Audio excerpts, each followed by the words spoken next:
açıq sözün xırdalayım sizə. Açıq sözü özündən sonra bax defis qoymuşam ha, bura defis var. Açıqdan sonra baxın, rəng gəldi. Yəni sifət gəldi. Bu açıq sözü sifətin dərəcəsini bildirdi, rəngin dərəcəsini. Yox, özündən sonra sifət gəlməsə, məsələn, sizə versə açıq qapı. Açıq qapı. Hə, bunda siz bunu dərəcə kimi götürməyəcəksiniz. Açığın özü sifətdir və bunu götürəcək adi dərəcədə. Çünki özündən sonra isim gəldi. Axı sifətdən sonra bu açıq dərəcədə sifətin dərəcəsini bildirir. Rəng bildirməli idi. Burada isim gəldi. Deməli, burada açıq sözü sifətdir, amma adi dərəcədə olan sifətdir. Defsiz yazıldı, özündən sonra isim gəldi. Sonra, hətta açıqdan sonra aydın və aşkar sözü gəlsə, aydın, bir də aşkar sözü gəlsə, onda da aşkar, onda da bu defslə yazılacaq, amma ki, dərəcə bildirməyəcək. Açıq, məsələn, açıq aydın, belə deyil. Bu da mürəkkəb sifət olacaq, bax, ala-bula sözü kimi. Amma burada bulanın mənası yox idi.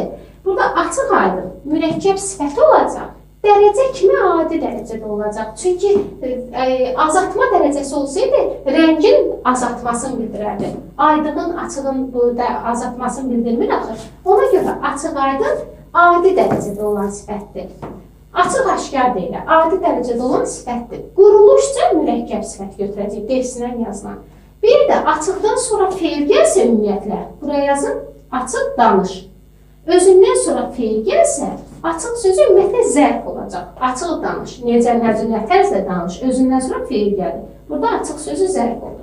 Yəni, deməyim odur ki, açıq defslə yazılır və rəngin dərəcəsini bildirirsə, onda biz bunu azaltma dərəcəsi götürəcəyik. Yox, aydın, aşkar sözü gəlsə, adi dərəcədə götürəcəyik.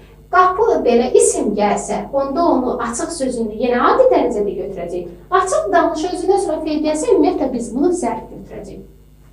Sonra mən nə edim? Azı deyim, bir dənə də azı deyim. Az sözü. Az, əgər ki, özündən sonra baxın görün, sifət gəlir. Əgər az sözündən sonra isim gəlsə, məsələn, az uşaq.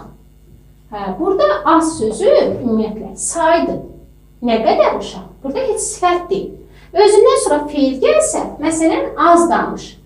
Özündən sonra feil gəlsə, az sözü zərfdir. Yenə də burada sifətin dərəcəsini bildirmir. Mütləq sifətin dərəcəsini bildirmək üçün özündən sonra sifət gəlməlidir.